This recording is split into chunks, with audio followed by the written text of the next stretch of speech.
While I buried my 9-year-old son alone, my family drank champagne across town. I stood there watching the dirt hit his small casket, completely broken. Then my phone buzzed. It was a text from my mom. It read, "Stop being dramatic, Mason. This is urgent. Come over now." She wasn't calling to comfort me. She meant my dead son's $850,000 trust fund. They had a wedding to pay for, and they thought they could crush me to get it. They had no idea I was about to destroy their perfect lives. Thank you for being here. Grab a warm glass of water, sit down, and listen as I tell you the whole story. The casket was small. That is the first coherent thought that ripped through my mind as the cemetery workers operated the mechanical pulley system, lowering Caleb into the dark earth. My 9-year-old son. My entire world. The wind whipped across the empty graveyard, cutting through my thin black suit, but I barely felt the cold. I just felt numb. My hands shook violently at my sides. I shoved them deep into my pockets, my fingernails digging into my palms until the skin nearly broke, trying to ground myself in physical pain because the emotional agony was too vast to comprehend. I looked around the open plot. It was just me and Elijah, my elderly neighbor who stood a few feet away, leaning heavily on his wooden cane, his eyes red and weeping. That was it. No aunts, no uncles, no grandparents. The people who shared my blood, the people who were supposed to be my safety net, were nowhere to be found. I pulled my phone out of my pocket. It was a reflexive habit, hoping maybe they were just stuck in traffic. Maybe there was a massive pileup on the highway. Maybe they were rushing here right now. I swiped the screen to unlock it, and my thumb accidentally grazed the Instagram icon. The app opened, refreshing the feed instantly. The screen illuminated with a burst of bright, saturated colors. It was a photo posted by my brother, Carter. He was standing in the grand ballroom of the Horizon Hotel, a place that charged more for a plate of food than I made in a week. He was wearing a custom-tailored tuxedo, his arm wrapped around his fiancée, Chloe. Surrounding them were my mother and my father. They were all holding up crystal flutes filled with expensive champagne. My mother was laughing, her head thrown back, pearls gleaming around her neck. The caption read, "Celebrating the future with the best family ever. Cheers to the golden couple." The timestamp said it was posted 4 minutes ago. For minutes ago, the minister was reading Caleb's final blessing. For minutes ago, I was dropping a handful of dirt onto my son's wooden box. My stomach violently turned. The sheer audacity of it knocked the breath out of my lungs. I stared at the bright, smiling faces on my screen, and the world tilted on its axis. My own parents, my own brother. Then, a banner notification dropped down across the top of the photo. A text message from my mother. I opened it, my hands trembling so hard I almost dropped the device. "Stop being dramatic, Mason. We have things we need to finalize. This is urgent. Come to the house immediately after you're done there. Bring the legal paperwork." She didn't mean the funeral programs.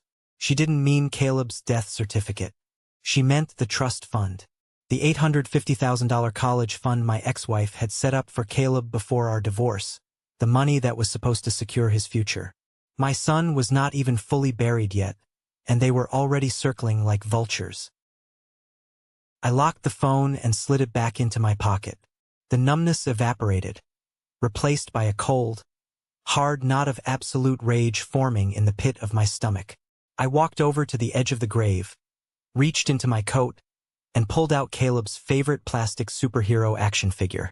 Its paint was chipped from all the times he had gripped it during his hospital treatments. I dropped it gently into the hole. I stood up straight, the wind drying the tears on my face. The man who had walked into the cemetery was a broken, grieving father. The man walking out was someone entirely different. To understand how my own family could do something this monstrous, you have to understand the hell I walked through for 8 months, completely alone. The nightmare began on a rainy Tuesday afternoon in November.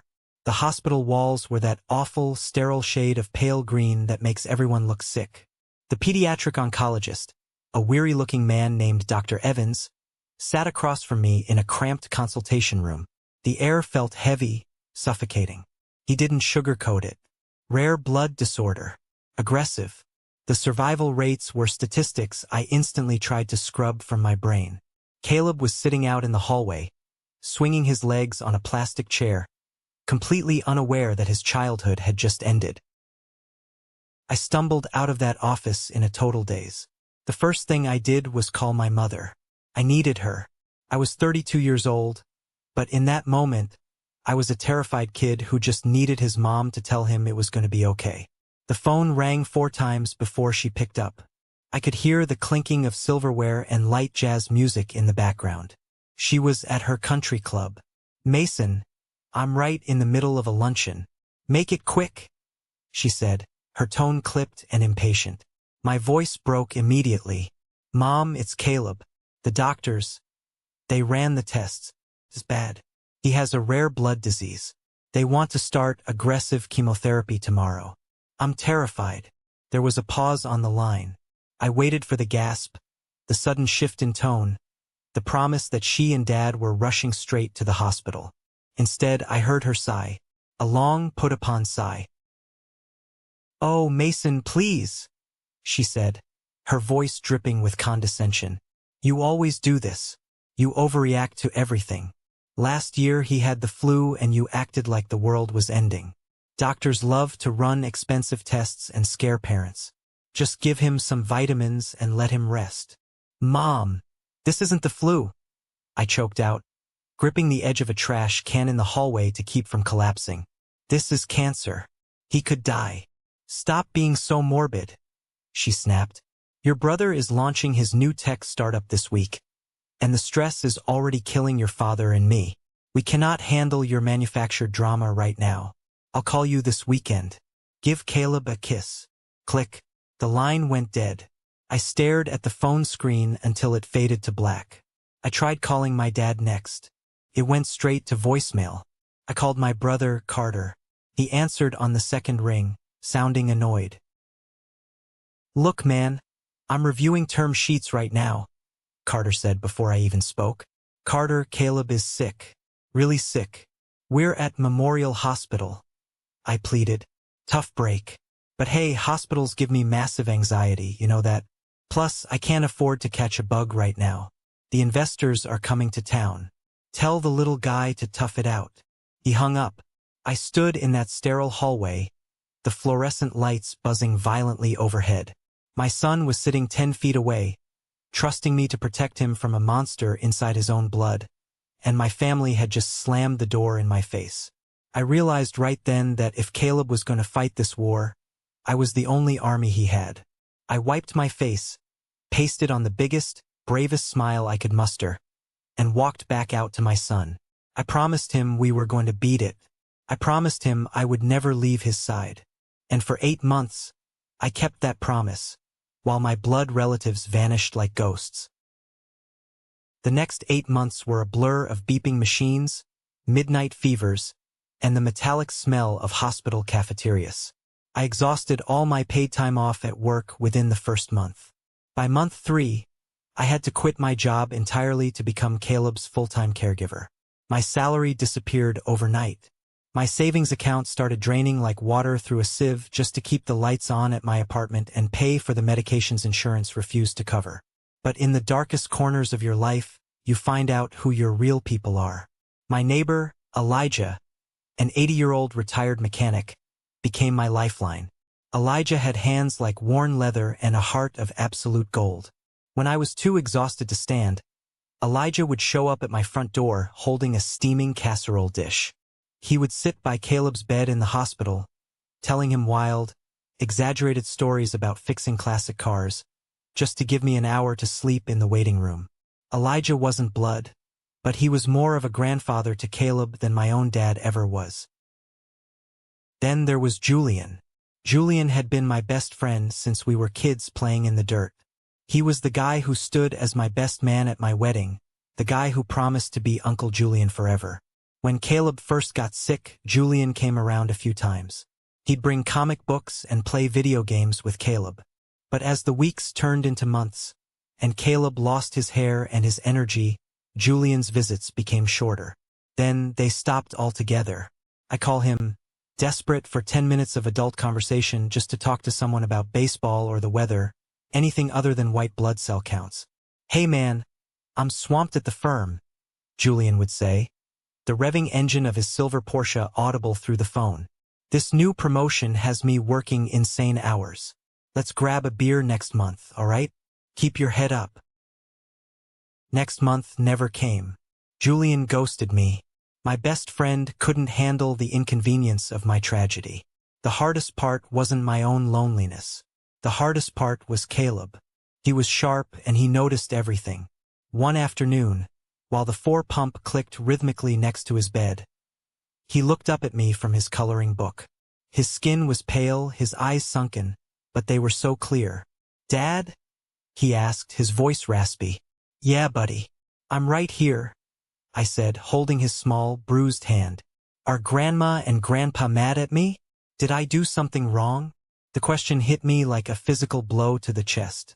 I swallowed the thick lump in my throat. "No, Caleb. No, buddy. They aren't mad at you," I lied, my voice shaking. They live far away and they have to work a lot. But they love you very much." "Uncle Carter doesn't come either," Caleb whispered, looking down at his crayons. "I miss them." I had to excuse myself. I walked into the private hospital bathroom, turned the sink faucet on full blast to drown out the noise, and cried until I was gasping for air. I hated my family in that moment. I hated them for making a dying boy feel like he was a burden.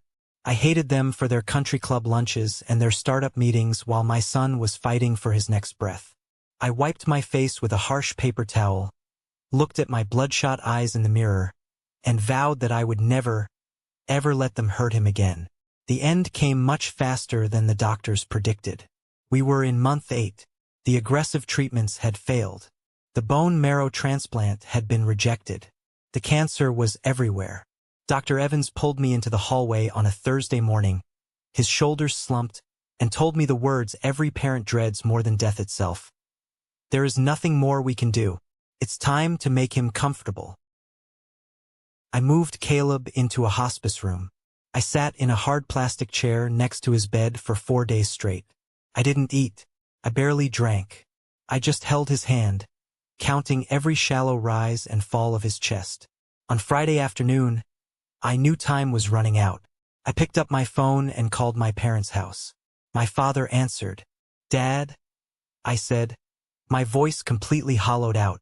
"It's time. The doctor said he only has a day or 2 left. You need to come to the hospital. Please, you need to say goodbye." I heard my father cover the receiver with his hand, but I could still hear him talking to my mother. "It's Mason. He says the boy is dying." I heard my mother's voice, muffled but distinct. "Tell him we can't. The caterer tasting for Carter's wedding is in an hour. We put a massive deposit down." My father came back on the line. He cleared his throat. "Mason, son, listen. This is a very difficult time for you, and we don't want to intrude. Plus, Carter's wedding is coming up, and we are swamped with logistics. We'll pray for him from here." I didn't even argue. I just hung up. I didn't call Carter. There was no point. Caleb passed away on a Sunday morning at 6:14 a.m. The sun was just starting to peek through the hospital blinds, casting a golden glow across his pale face. He took one final, shuddering breath, squeezed my fingers weakly, and then relaxed completely. The monitors flatlined, filling the quiet room with a long, continuous tone. I didn't scream. I didn't thrash around. I just laid my head on his chest and wept silently until there was absolutely nothing left inside of me. I was an empty shell of a human being. 2 hours later, after the nurses had taken him away, I sat in the hospital lobby with Caleb's small duffel bag in my lap. I pulled out my phone and sent a group text to my parents and Carter. "Caleb is gone. He passed away at 6:14 this morning. Funeral arrangements will follow." I sat there staring at the screen. 10 minutes passed, then 20. Finally, a response came from my mother. It wasn't a phone call. It wasn't an offer to rush over and hold her grieving son. It was a single automated Apple emoji, pair of praying hands. Carter replied 5 minutes later, "Damn. Sorry bro, RIP." That was the sum total of their grief. A cartoon emoji and 4 detached words. My son's entire existence, his bravery, his laugh, his 9 years on this earth, dismissed with the push of a button so they could get back to picking out floral arrangements. I deleted their text thread right there in the lobby. I walked out of the hospital into the blinding morning sun, carrying the weight of the world on my shoulders, completely and utterly alone. Which brings me back to the day of the funeral. After reading my mother's callous text demanding I come over to talk about the trust fund, I got into my rusted 10-year-old sedan. The leather seats were cracked, the engine knocked, but it was all I had left. I put the key in the ignition, but I didn't turn it immediately. I sat in the cemetery parking lot, staring out the windshield at the rolling green hills. My body felt like it was filled with lead. Every muscle ached from the months of sleeping in hospital chairs. My brain was foggy, struggling to process the reality that I would never hear Caleb's voice again. But beneath that exhaustion, the cold knot of rage was expanding. They skipped his funeral for an engagement party, and now they wanted to raid the very fund that was meant for his future. I started the car and pulled out onto the main road. The drive to my parents' house took 45 minutes. Every mile marker I passed fueled my anger. I thought about the $850,000. Sarah, my ex-wife, was a brilliant corporate architect. When we finalized our divorce, things were amicable. She got transferred to London for a massive career opportunity. Before she left, she set up that trust fund. It was an ironclad college and future security fund for Caleb. The money was strictly managed. I never touched a dime of it, even when I was dead broke paying for Caleb's treatments, because it wasn't my money. It was his, and Sarah had been very clear about its purpose. I turned onto Oakwood Drive, the wealthy, manicured suburban street where my parents lived in a massive colonial house. The lawns were perfectly green, the hedges sharply trimmed. It was a neighborhood built on appearances. I pulled into the wide, paved driveway. There was my father's Mercedes. There was Carter's brand new Range Rover. And parked right beside it, glistening in the afternoon sun, was a silver Porsche. I slammed on the brakes, throwing the car into park. I stared at the sports car. I knew that license plate. I knew those custom rims. It was Julian's car. My jaw clenched so tight my teeth ground together. Julian, my best friend. The guy who couldn't find an hour in 8 months to visit his dying godson was here, at my parents' house. Immediately after the funeral he also skipped. A new, sickening realization washed over me. This wasn't just a family meeting. This was an ambush. They had assembled a team. They were preparing for a war over my dead son's money, and they had recruited my best friend to their side. I took a deep breath, the air whistling through my teeth. They thought I was weak. They thought the grief had broken me down so much that I would just roll over and sign whatever papers they shoved in my face just to make the confrontation stop. They expected a shattered, compliant victim to walk through that front door. I unbuckled my seatbelt. I didn't bother checking my appearance in the rearview mirror. I knew I looked like hell. I opened the car door and stepped out onto their pristine driveway. I didn't knock. I grabbed the brass handle of the heavy oak door, pushed it open, and walked straight into the lion's den. The house smelled like expensive vanilla candles and fresh polish. I stepped into the grand living room, and the scene before me looked like a staged corporate board meeting. My father, Robert, sat in his leather recliner, a stack of thick legal documents resting on his lap. He wore a crisp button-down shirt, looking more like a CEO than a grieving grandfather. My mother, Elaine, stood by the marble fireplace, nervously twisting a diamond ring around her finger.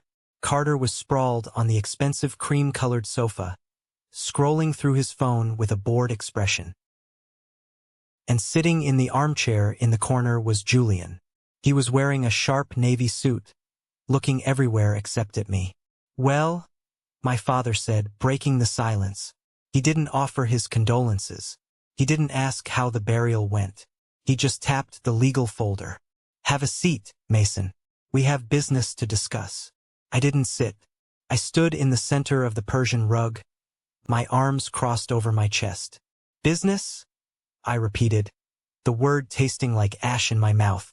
My son is in the ground for less than 2 hours, and you want to talk business. My mother sighed, her classic weapon of choice. Mason, please, don't start with the theatrics. We are all hurting. But life goes on, and we have practical matters to address. The trust fund Sarah set up. What about it? I asked, my voice dangerously quiet. Carter finally looked up from his phone. Look, bro. You're a mess. You've been out of work for almost a year. You're broke. You're emotional. You are in absolutely no condition to manage nearly $1 million.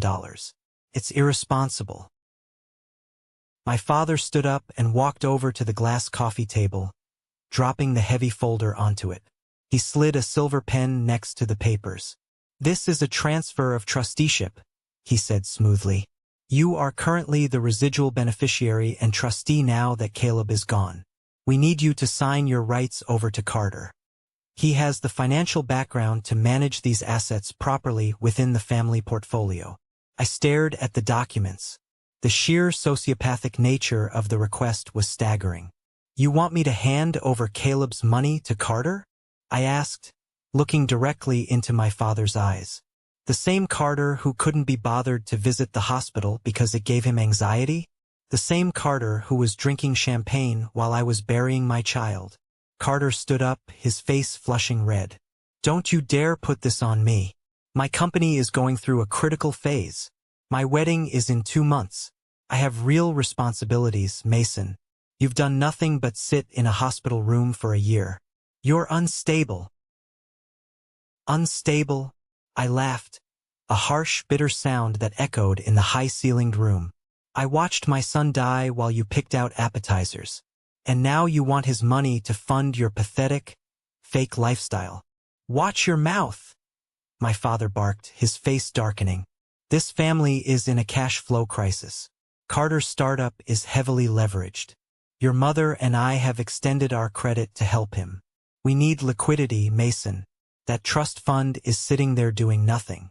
It's family money, and the family needs it. They weren't even hiding it anymore. They didn't care about Caleb. They didn't care about me. They were drowning in debt to keep up their wealthy facade, and my dead son's money was their life raft. It's not family money, I said, pointing a shaking finger at the table. It's Caleb's money, and I would rather burn every single dollar in a bonfire than give a dime of it to you parasites. The room went dead silent. My mother gasped, clutching her pearls in mock horror. My father's jaw set into a hard, unforgiving line. Carter took a step toward me, his fists clenched, but my father held up a hand to stop him. Mason! A new voice spoke up, soft, calculating. I turned my head. Julian finally stood up from the armchair. He smoothed his expensive suit jacket and took a tentative step toward me. The guy I had shared a dorm room with. The guy who gave the toast at my wedding. Mason, listen to me, Julian said, putting on his best concerned friend face. They're right. You're not thinking clearly. You're drowning in grief. I've seen you over the past few months. You're erratic. You're isolating yourself. You are losing your mind, man. I stared at him, the betrayal cutting deeper than I thought possible. You're taking their side? After everything. Julian ran a hand through his hair, looking uncomfortable but resolute. I'm looking out for you. If you fight this, it's going to get ugly. Your parents are prepared to go to court. They will petition for emergency guardianship. They will claim you are mentally unfit to handle your own affairs, let alone a massive trust fund. They have my support on this. I've seen your decline firsthand. My blood turned to ice. It wasn't just an ambush to pressure me.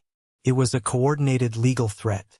And Julian, my best friend, was their star witness to my supposed insanity. Why, Julian? I asked, my voice dropping to a whisper. Why are you doing this? Julian wouldn't meet my eyes. He looked down at the floor.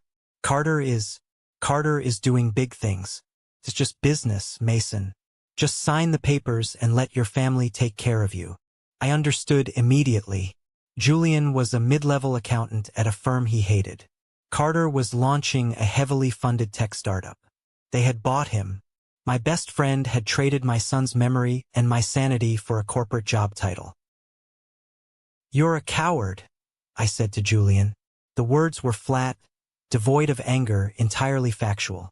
Julian flinched as if I had struck him. I turned back to my father. He was watching me with a smug, victorious expression. He thought he had me cornered. He thought the threat of a public mental competency hearing would break my spirit. "If you don't sign this today," my father warned, his tone icy, "we will file the paperwork tomorrow morning. We will drag your name through the mud. We will prove to a judge that you are a danger to yourself and your finances. We will take custody of that trust, and we will take control of your life. Do not test me, Mason." My mother stepped forward, putting a hand on my arm. Her touch felt like poison. "Just do it, sweetheart. It's for the best. We know what's best for you." I looked at the silver pen resting on the glass table.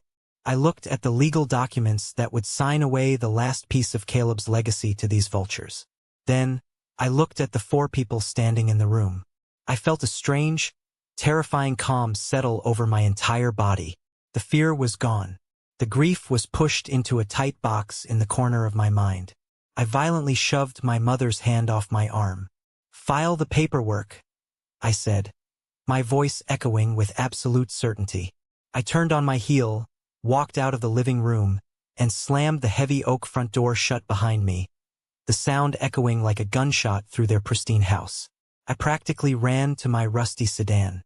I threw myself into the driver's seat, locked the doors, and gripped the steering wheel so hard my knuckles turned white. My heart was hammering against my ribs like a trapped bird. They were going to sue me. My own parents were going to drag me to court, declare me insane, and strip me of my rights. I pulled my phone from my pocket. My hands were shaking, but my mind was laser-focused. I didn't need a friend right now. I needed a weapon.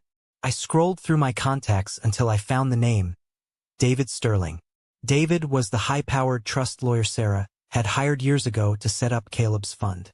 I had only met him twice, but I remembered his sharp eyes and his no-nonsense attitude. He wasn't cheap, but Sarah had insisted on the best. I hit the call button. It was late on a Friday afternoon. I prayed he was still in his office. "Sterling Law, David speaking." A deep, authoritative voice answered. "David, this is Mason. Mason Williams, Sarah's ex-husband. Caleb's dad." My voice cracked on my son's name, but I forced myself to swallow the emotion. "I need your help.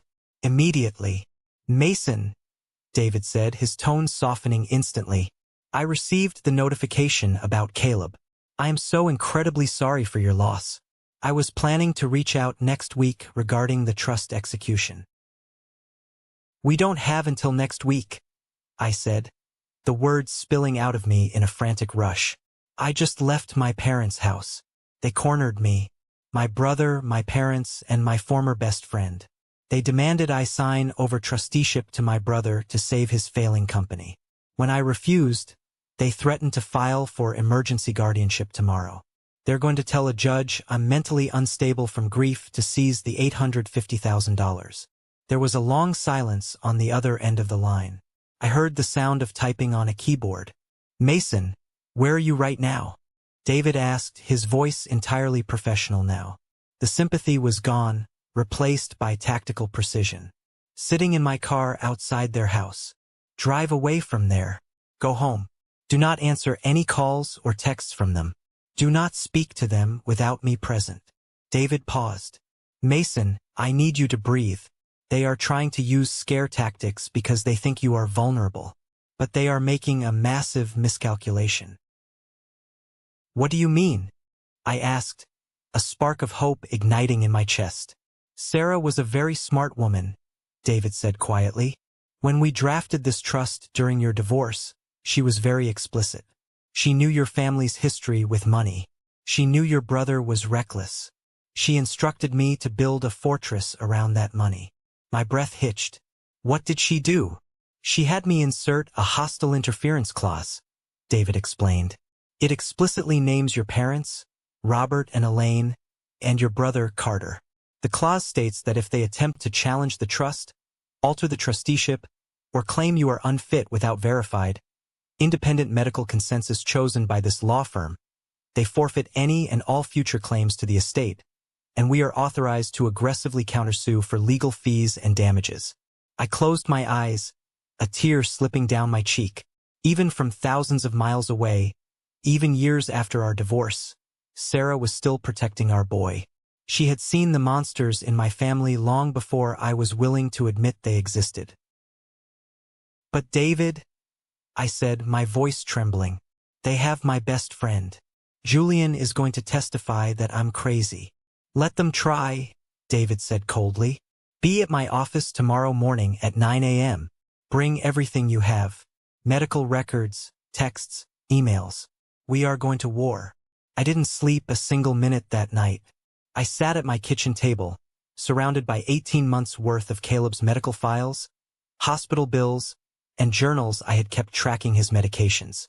By the time the sun came up, I had 2 massive binders organized chronologically. This was my proof of sanity.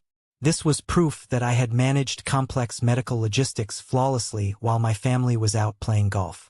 At exactly 9 a.m., I walked into the sleek, glass-paneled offices of Sterling Law. David Sterling was waiting for me in the conference room. He was a tall man in his 50s with silver hair and a sharp, calculating gaze. He poured me a cup of black coffee and sat across from me. "Let's get right to it," David said, opening a thick manila folder on the table.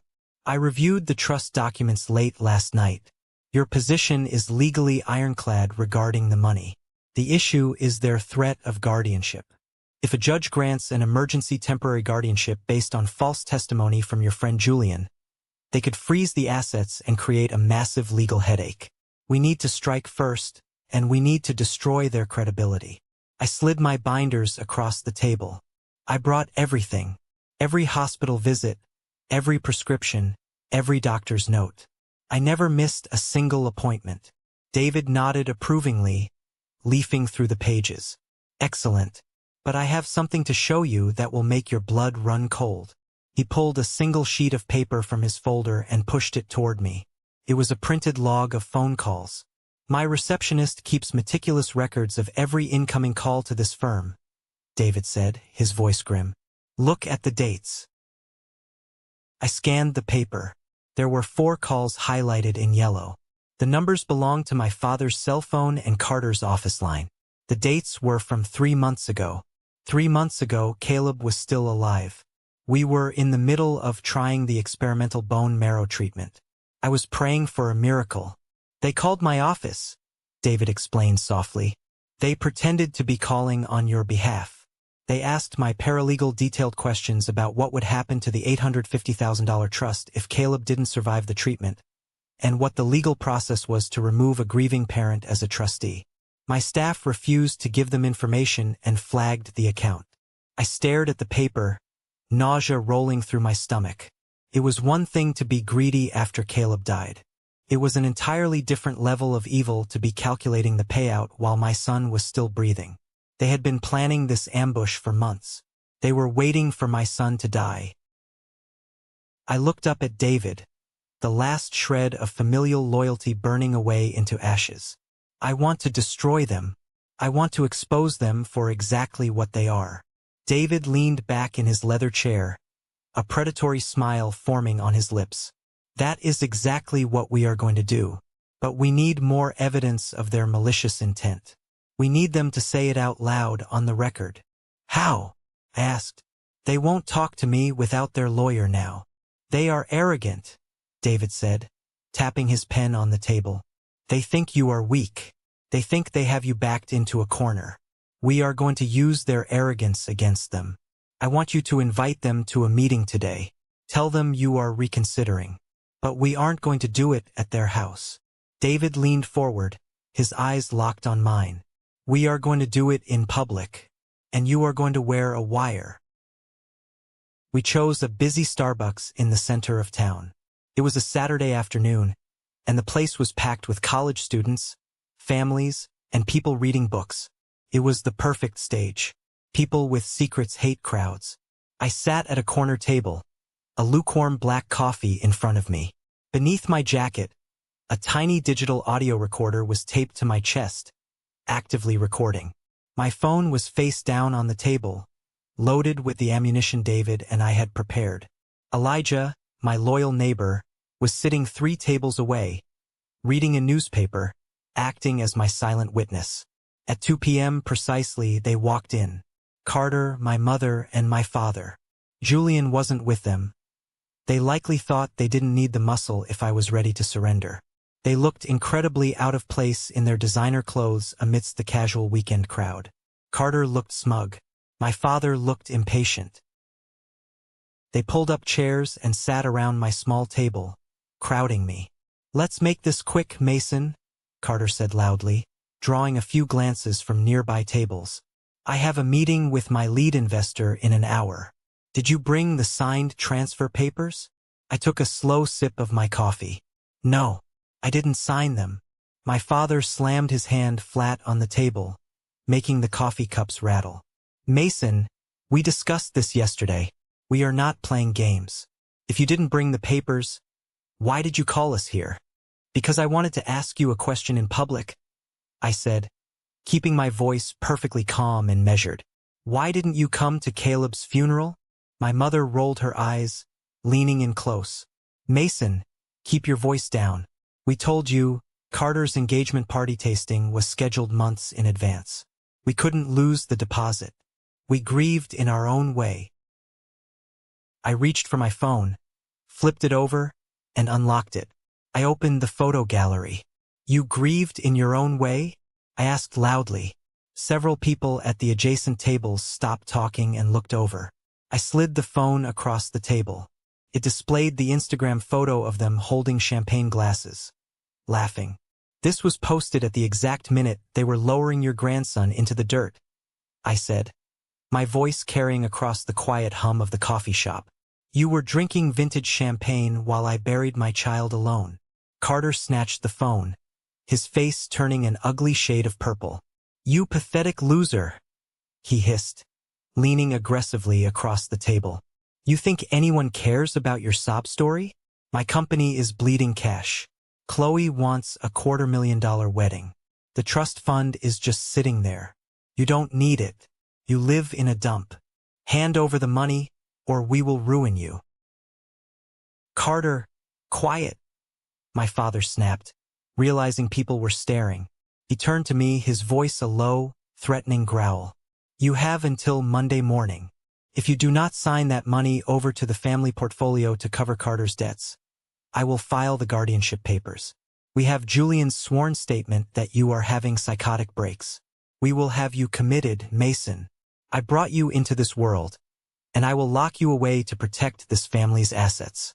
To pay off your debts," I clarified, making sure the microphone caught every word. "You want to declare me insane to steal a dead child's money to pay off Carter's failed startup. It's family money," my mother hissed venomously. "You owe us. We tolerated you and that sick kid for long enough. I had everything I needed." The audio recorder captured every threat, every admission of fraud, every piece of their vile extortion. I calmly stood up, took my phone from Carter's hand, and looked down at them. "I'll see you in court." I walked out of the coffee shop, leaving them stunned in their seats. Elijah followed me out a minute later, giving me a silent nod in the parking lot before getting into his own car. I drove straight to David's office and handed over the audio recorder. David listened to the playback, his eyes wide with disbelief, before a massive grin spread across his face. "They gave us the murder weapon," David said, carefully extracting the audio file to his secure server. "This is textbook extortion, but they are still going to strike. Prepare yourself, Mason. The next 48 hours are going to be brutal." David was right. They didn't wait until Monday. Sunday evening, I was sitting in Caleb's empty bedroom. I was holding the faded superhero pajamas he used to wear during his chemo treatments, just smelling the faint scent of his laundry detergent. The house was painfully quiet. Suddenly, a loud, authoritative knock hammered on my front door. I walked to the living room and looked through the peephole. A uniformed county sheriff's deputy was standing on my porch. My stomach dropped into my shoes.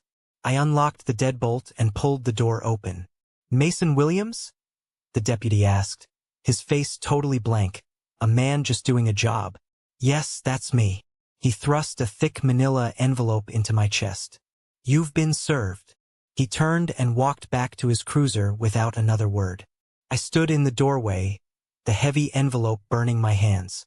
I went back to the kitchen table, ripped open the seal, and dumped the contents under the harsh overhead light. The bold black letters at the top of the document screamed at me. Emergency petition for temporary guardianship and asset freeze. I started reading, and with every page my horror grew. They hadn't just filed, they had gone nuclear. The petition claimed I was a danger to myself and the public, suffering from severe, unmedicated psychotic delusions brought on by grief. But it was the attached exhibits that made me physically sick. Exhibit A was a sworn affidavit from Julian. My best friend had written 3 pages detailing entirely fabricated stories. He claimed he had visited my house and found me talking to the walls. He claimed I had threatened physical violence against him. He explicitly stated that I was incapable of managing basic finances. Exhibit B was worse. It was a stack of Caleb's highly confidential medical records from Memorial Hospital. Pages of doctor's notes documenting moments when I had broken down crying in the ICU, twisted and presented out of context to make me look emotionally unstable. How did they get these? I was the only authorized contact. I flipped to the back page and saw the signature on the medical release form. Carter. He had used a forged power of attorney to illegally access my dead son's medical files just to weaponize my grief against me. My phone rang. It was David. "Did you get them?" he asked. "Yes," I breathed, my hands shaking as I held the forged documents. "David, they used Caleb's medical records. They got Julian to lie under oath. They're demanding the judge freeze the trust account immediately pending a mental evaluation." "I know," David said sharply. "I just received the electronic filing. The emergency hearing is set for Tuesday morning before Judge Peabody. She's tough, Mason. Very by the book. They are trying to overwhelm us with paper. Can we win?" I asked, staring at the lies printed on the legal stationery, feeling the immense, crushing weight of their power. "Mason," David said, his voice cold and deadly, "they just committed perjury, fraud, and violated federal HIPAA laws in a single filing. They didn't just dig their own graves. They built the coffins. Get some sleep." On Tuesday, we dropped the bomb. Tuesday morning arrived with a cold, biting wind. I walked up the wide concrete steps of the county courthouse, my chest tight, my breath visible in the chilly air. David walked right beside me, holding a thick leather briefcase. He looked perfectly calm, like a predator stepping into his natural territory. I, on the other hand, felt like I was walking to my own execution. We entered courtroom 4B. The heavy oak doors clicked shut behind us, sealing us inside. The room smelled of old wood and floor wax. Across the center aisle, sitting at the plaintiff's table, was my family. My father wore a dark charcoal suit, his posture rigid. My mother had a tissue dabbed carefully at the corner of her dry eyes. Carter sat next to them, looking mildly annoyed that he had to be awake this early. And sitting directly behind them in the first row of the gallery was Julian. He caught my eye for a fraction of a second before quickly looking down at his expensive leather shoes. My blood boiled. "All rise," the bailiff bellowed. Judge Marion Peabody walked in. She was a woman in her late 60s with silver hair pulled back into a severe bun, and eyes that looked like they could cut through steel. She took her seat at the high bench, arranged her files, and looked down at the courtroom. "I have reviewed the emergency petition for guardianship and asset control," Judge Peabody said, her voice echoing off the wood-paneled walls. "These are incredibly serious allegations regarding Mr. Mason Williams's mental fitness and his ability to manage a substantial trust fund. We will hear from the petitioners first." My father's lawyer, a slick guy in a pinstripe suit, stood up. He spent the next 20 minutes painting a picture of a broken, deranged man. He talked about my divorce, my lack of a steady salary over the last year, and how the grief of the funeral had pushed me over the edge. Then he called his star witness. The petitioners called Julian Vance to the stand. Julian walked up, placed his hand on the Bible, and swore to tell the truth. He sat in the witness box, looking directly at the judge. Mr. Vance, you have been Mason Williams's best friend for over a decade, correct? The lawyer asked. Yes, Julian said, his voice dripping with fake sympathy. I was his best man. I love him like a brother. But since Caleb got sick, Mason completely unraveled. He stopped sleeping. He became paranoid. Last week, I went to his house and he was screaming at the walls. He threatened me physically when I suggested he needed psychiatric help. He is completely detached from reality. Leaving him in charge of that college fund is a disaster waiting to happen. I gripped the edge of the wooden table so hard my fingers went numb. He was lying through his teeth without a single stutter. The opposing lawyer smiled and sat down. Your witness. David stood up slowly. He didn't carry any notes. He walked right up to the witness stand, his eyes locked onto Julian. Mr. Vance? David began, his voice dangerously quiet. You care deeply about Mason's well-being. Is that your testimony today? Absolutely, Julian nodded. And you have no ulterior motive for participating in this attempt to strip him of his legal rights? None, Julian said, though his left eye twitched slightly. David turned and walked back to our table, picking up a single piece of paper. Mr. Vance, where were you employed last month? Julian frowned. I was a senior accountant at Miller and Hayes. Were you? David asked, raising an eyebrow. Because I have here an employment contract, filed with the state tax board just 3 days ago. It shows that you accepted a new position, a massive promotion, Director of Finance at Horizon Tech Solutions, with a starting salary of $250,000. The courtroom went dead silent. Carter shifted violently in his chair. Horizon Tech Solutions, David continued, turning to look directly at the judge. The startup company owned and operated by Carter Williams. The man sitting right there. The man trying to seize the trust. Julian's face drained of all color. He opened his mouth, but no sound came out. Isn't it true, Mr. Vance? David's voice cracked like a whip. That Carter Williams bought your false testimony today with a $250,000 promotion? Isn't it true you are lying under oath to help him steal a dead child's inheritance? Objection! The opposing lawyer shouted, jumping to his feet. Overruled. Judge Peabody snapped, her eyes glaring daggers at Julian. The witness will answer the question. Julian slumped in the chair, sweat beading on his forehead. I just do accounting. David smiled coldly. No further questions for this witness, Your Honor. The momentum in the room shifted instantly. You could feel the air pressure change. My father's lawyer looked frantically at his notes, realizing his star witness had just been completely compromised. But David wasn't done. Not even close. Your Honor, the defense calls Catherine Winters to the stand. A middle-aged woman in a neat cardigan walked through the double doors and took the oath. She was the chief records administrator at Memorial Hospital. David approached her gently. Ms. Winters, the petitioners submitted a stack of highly confidential medical records belonging to Caleb Williams to this court. Can you explain how those records were obtained? Catherine adjusted her glasses. Yes, 2 weeks ago, a man came into our records department.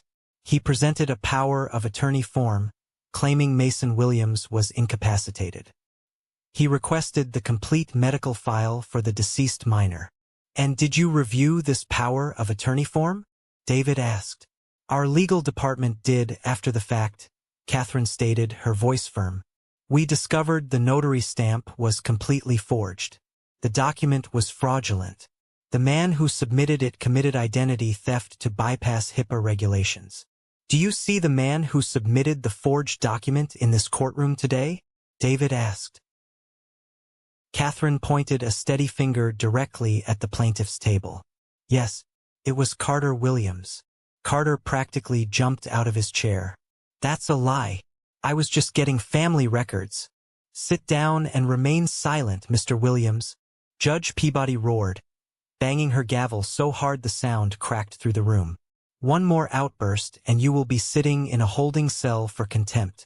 Carter sank back into his chair, his face pale, his bravado entirely stripped away. My mother put her face in her hands. My father stared straight ahead, a muscle ticking violently in his jaw. David then called Elijah to the stand. The 80-year-old man walked up slowly with his cane. He didn't wear a fancy suit, just a clean flannel shirt. But when he spoke, the entire courtroom listened. I've lived next to Mason for 5 years, Elijah testified, his voice trembling slightly with emotion. I saw that boy every single day. I saw Mason carry his son to the car when he was too weak from chemo to walk. I saw him stay awake for 3 days straight when the fever spiked. He didn't go crazy. He didn't lose his mind. He was the strongest, most dedicated father I have ever seen in my long life. The people over there. Elijah pointed his cane at my family. They never showed up. Not once. They let that boy die without a single visit. And now they want his money. Judge Peabody looked from Elijah to me, her stern expression softening for just a fraction of a second. Then she looked over at my parents. The look she gave them was one of pure, unadulterated disgust. David walked back to our table and placed his hand on my shoulder. He looked up at the bench. Your Honor, David said, the petitioners have claimed my client is mentally unfit, that he is a danger to the assets, and that they are filing this petition out of deep family concern. We have one final piece of evidence to submit. We request permission to play an audio recording, legally obtained in a public venue where there is no reasonable expectation of privacy. Judge Peabody nodded. Proceed, counselor. David plugged his laptop into the court's audio system. He hit play. The high-quality speakers in the courtroom crackled to life. The background noise of the busy coffee shop filled the room. The clinking of cups, the low hum of chatter. Then, my voice came through crystal clear. You grieved in your own way? This was posted at the exact minute they were lowering your grandson into the dirt.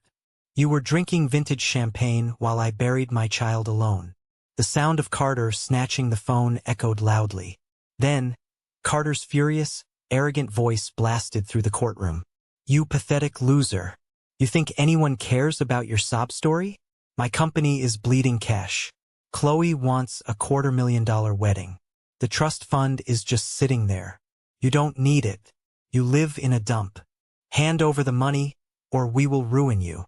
My father's lawyer dropped his pen. It clattered loudly onto the wooden table. He put his head in his hands. He knew it was completely over. The recording continued. My father's threatening growl vibrated through the speakers. We will have you committed, Mason.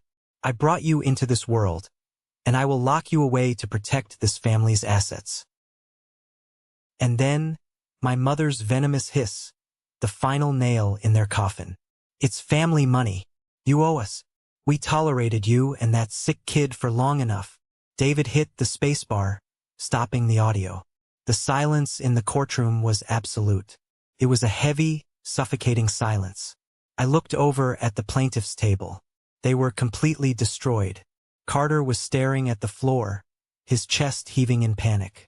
My mother was openly weeping, her carefully applied makeup running down her face in dark streaks. My father looked like he had aged 20 years in 20 seconds. They were exposed. The pristine, wealthy masks they wore for society had been ripped off, revealing the ugly, greedy monsters underneath. Judge Peabody sat frozen on the bench. Her face was a mask of cold, terrifying fury. She looked down at my family, her eyes burning. Mr. Sterling, Judge Peabody said, her voice dropping an octave. Is there anything else? No, Your Honor. The defense rests. Judge Peabody turned her piercing gaze to my father's lawyer. Counselor, do you have anything to say in defense of this absolute abomination of illegal filing? The lawyer stood up, his hands shaking. Your Honor, My clients maintain that they were acting out of concern for. Save it, the judge barked. Do not insult my intelligence, and do not further insult this courtroom. Sit down. The lawyer immediately sat down, refusing to look at my parents. Judge Peabody folded her hands on the bench. In my 25 years on the bench, I have presided over difficult family disputes. I have seen greed. I have seen anger. But I have never, in my entire career, witnessed a display of such malicious, calculated, and breathtaking cruelty. She pointed a finger at Carter. You used forged documents to steal a deceased child's medical records to weaponize them against a grieving father. She pointed at my parents. You stood before this court and claimed you were trying to protect your son, when your own words prove you were orchestrating a malicious extortion plot to steal an inheritance to cover your own financial failures. She finally looked at Julian.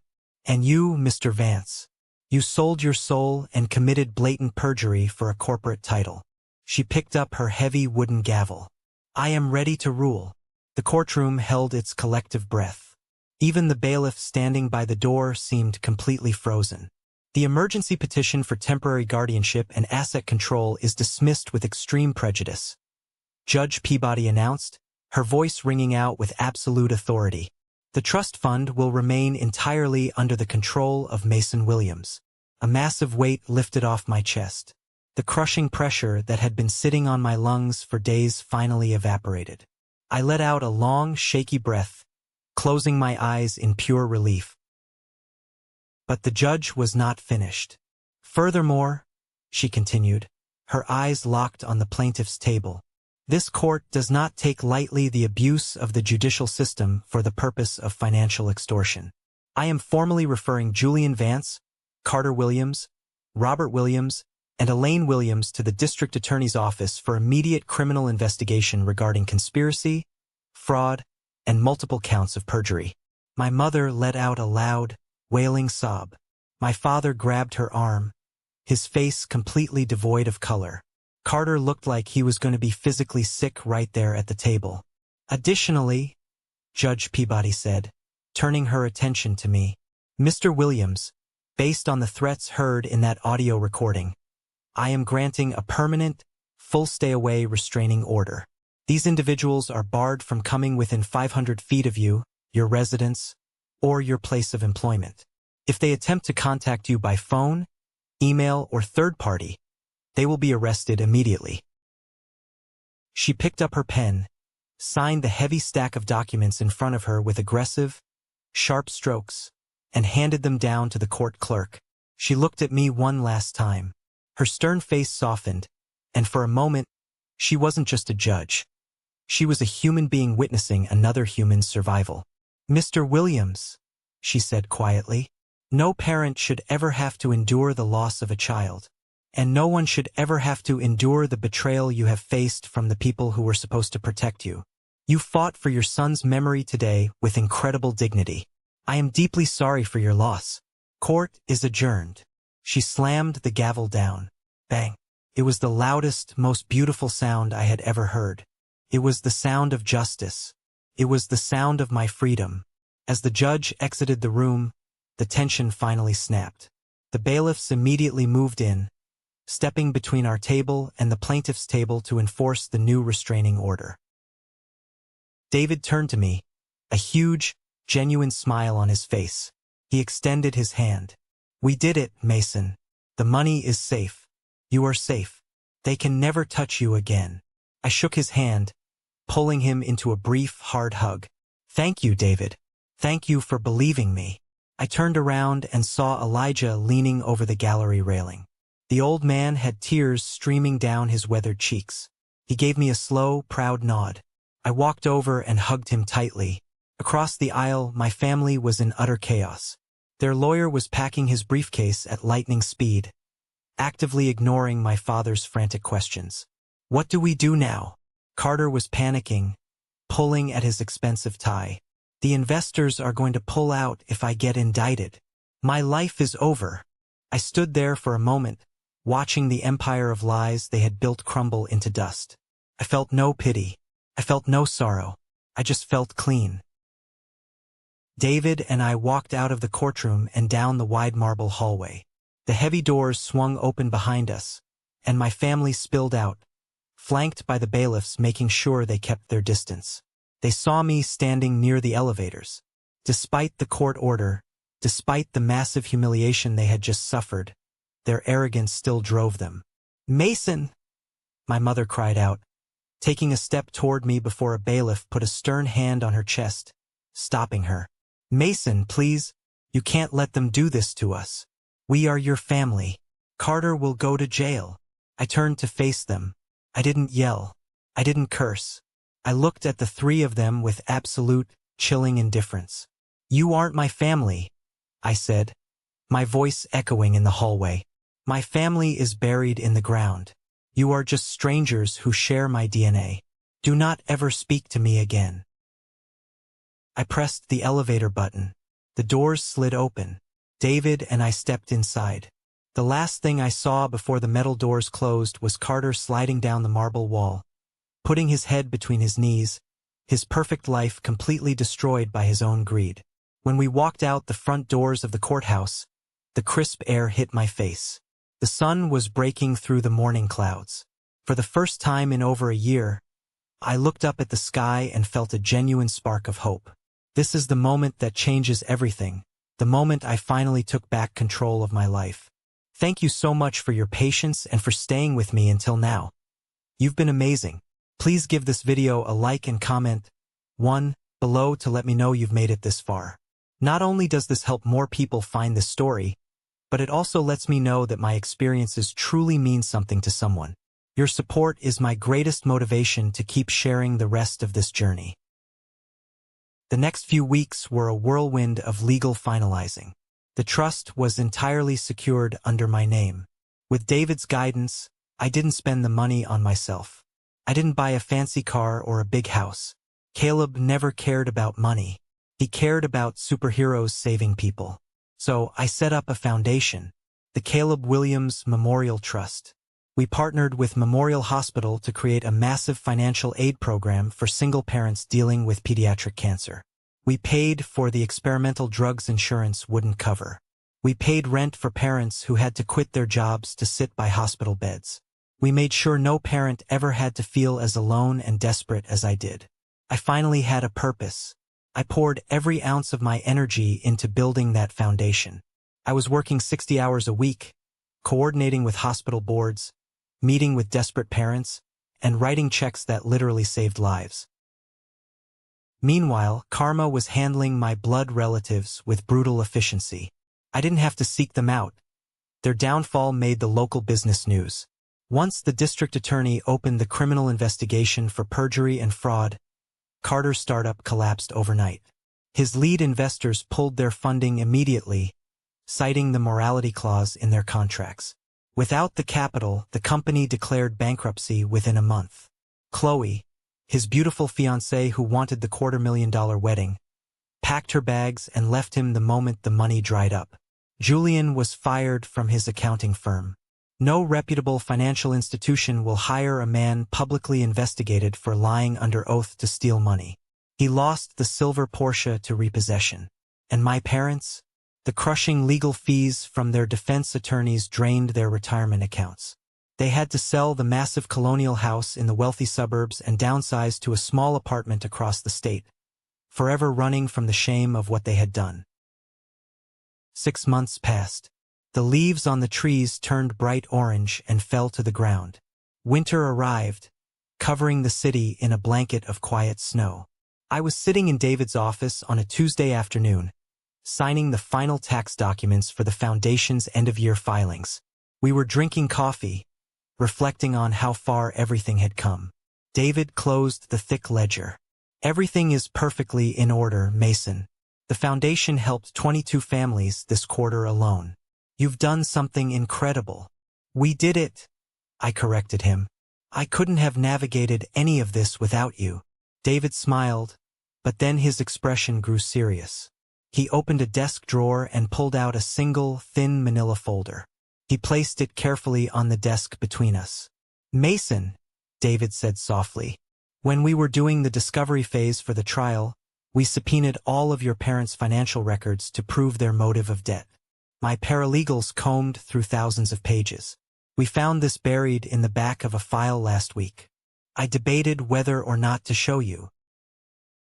My heart gave a slow, heavy thump. Show me what? David opened the folder. Inside was an application form with a major life insurance company. I need you to look at the date on this application, David said, pointing to the top right corner. I leaned forward. The date was exactly 2 weeks after Caleb received his terminal diagnosis. Your parents, David said, his voice laced with absolute disgust, attempted to purchase a $2 million life insurance policy on Caleb. They listed themselves as the sole beneficiaries. The room started to spin. The air was sucked out of my lungs. I stared at the signatures at the bottom of the page. Robert and Elaine Williams. They tried to bet on his death, I whispered, the sickening reality washing over me like a bucket of ice water. While I was sitting next to his bed holding his hand, praying for a miracle, they were secretly filling out paperwork to become millionaires when he died. David nodded slowly. The insurance company denied the application immediately, of course. You cannot take out a policy on a child who has already been diagnosed with a terminal illness. They rejected it due to pre-existing conditions. Your parents knew he was going to die, and their first instinct wasn't to comfort him. Their first instinct was to try and cash in. For a long moment, I didn't say anything. I just stared at the piece of paper. A year ago, this revelation would have broken me. It would have sent me spiraling into a deep, dark depression. I would have screamed, cried, and demanded to know how my own mother and father could be so unimaginably evil. But sitting there now, 6 months removed from the toxic poison of their presence, I felt nothing. No anger, no tears, just cold, clinical closure. It was the final confirmation I needed. The tiny, nagging voice in the back of my head that sometimes wondered if I had been too harsh, if I should have offered them a chance to apologize, was silenced forever. They were not broken people who made a mistake out of desperation. They were predators. I closed the folder and slid it back across the desk to David. Shred it, I said calmly. I don't care anymore. They don't exist to me. David looked at me, a profound respect in his eyes. He picked up the folder and dropped it directly into the heavy-duty shredder next to his desk. The machine whirred loudly, turning the last piece of their greed into confetti. Good man, David said. Now let's go check on the real legacy. We left the law office and drove across town to Memorial Hospital. We walked through the sliding glass doors, past the lobby where I had received that awful text message from my mother, and took the elevator up to the 4th floor. When the doors opened, I didn't see the sterile, depressing pale green walls of the past. The walls were painted a bright, vibrant ocean blue. Beautiful murals of sea turtles, dolphins, and coral reefs stretched down the hallway. The lighting was warm and welcoming. At the end of the hall, a massive wooden plaque hung on the wall. The carved letters read, "The Caleb Williams Pediatric Oncology Wing." I walked slowly down the hall, tracing my fingers along the painted walls. We had funded the entire renovation. We had purchased new, comfortable sleeper chairs for every single patient room so parents wouldn't have to sleep on hard plastic. We had installed video game consoles in the treatment rooms to distract the kids during chemo. A young woman in a white doctor's coat walked out of one of the rooms.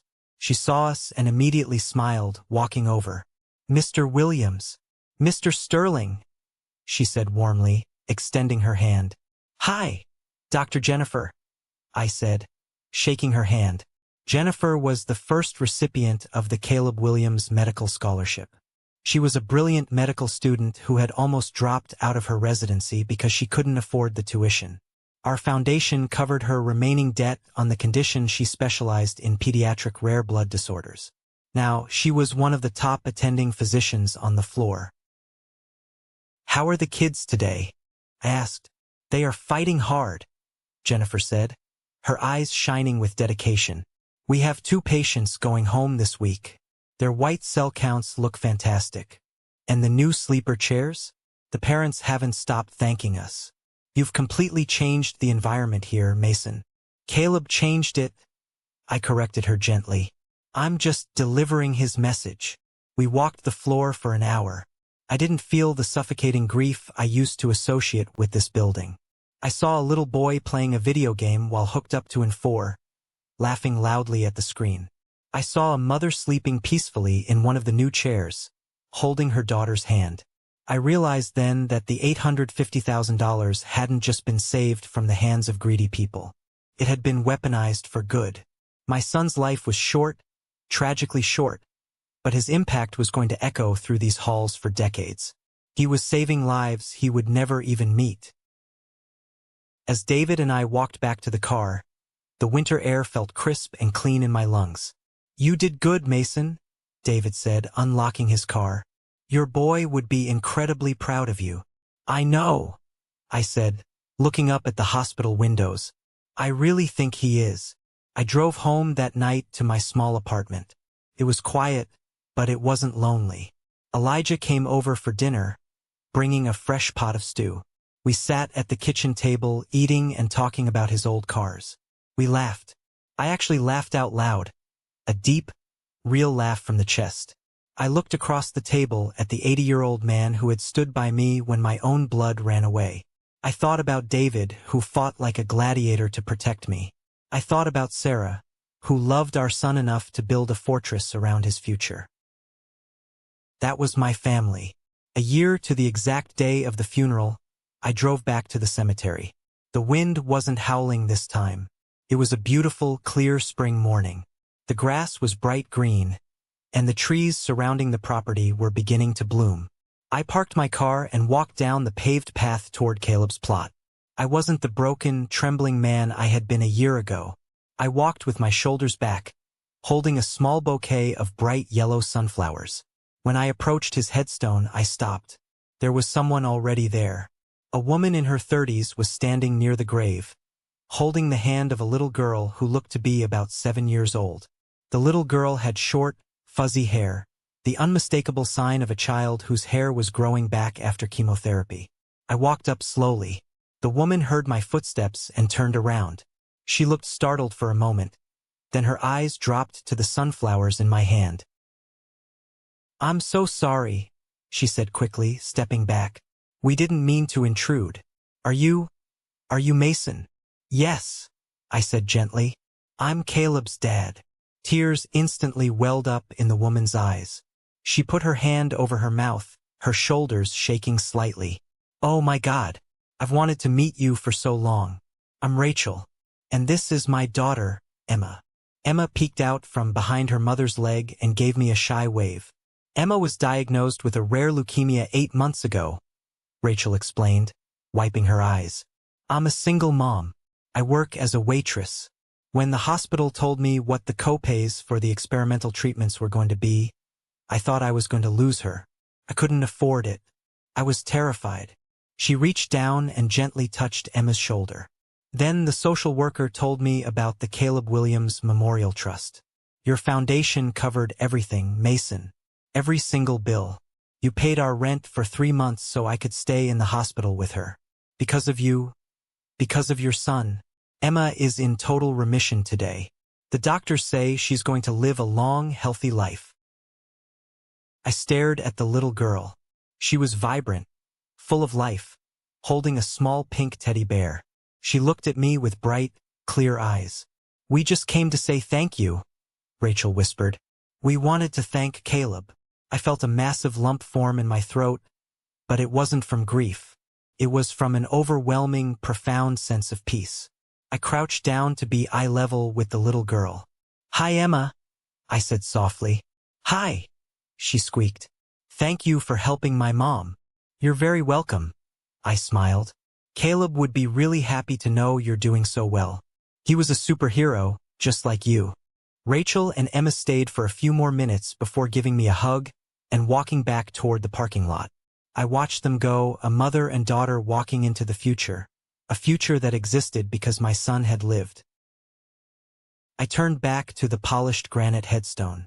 I knelt down on the soft grass. I placed the bright yellow sunflowers against the stone. Then, I reached into my jacket pocket and pulled out a brand new plastic superhero action figure. I set it right next to the flowers. I kept my promise, buddy. I whispered to the quiet morning air. We protected it. And we used it to save the world, just like you wanted.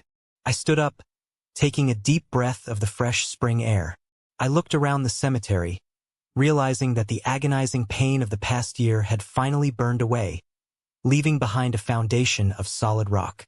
Sometimes the universe breaks you down to your absolute lowest point. It strips away everything you thought was real. It exposes the lies, the greed, and the people who never truly loved you. It hurts more than words can describe. But if you survive the fire, if you stand your ground and fight for what is right, you realize something beautiful. Blood doesn't make a family. Loyalty, love, and sacrifice make a family. I lost the people who shared my last name, but I gained a community. I gained a purpose, and I made sure that my son's legacy would outlive the greed of the people who abandoned him. I walked back to my car, the sun warming my face. For the first time in a very long time, I was excited for tomorrow. Thank you for sticking around and listening to my story. It wasn't an easy one to tell, but it's one I felt I had to share. Going through the darkest period of my life taught me that you can't choose the family you are born into, but you absolutely have the power to choose who you allow into your life moving forward. I hope this resonated with you in some way. I hope it reminds you to hold the people who actually show up for you a little bit tighter and gives you the courage to walk away from the toxic people who only take. Have you ever found yourself in a similar situation? Have you ever had to cut ties with a family member to protect your own peace, or the peace of your children? I really want to hear from you. Please share your experiences down in the comments section. We are building a community here, and your stories matter. Now, before you go, I have a special request for the real ones out there. If you are hearing my voice right now, it means you watched this entire video from start to finish. You didn't skip the hard parts. You stood with me until the end. I call you guys the 1% Club. If you are part of this club, I want you to go down to the comments right now and type the letter W. Just a single W for winner. That is our secret code. When I see that W, I know I am looking at someone who understands resilience. Someone who knows that no matter how hard life knocks you down, you can always stand back up and win. If my story touched your heart, please hit that like button. It helps this video reach more people who might need to hear it today. And don't forget to hit follow so we can stay connected for the next chapter. Take care of yourselves, protect the people you love, and I will see you in the next one.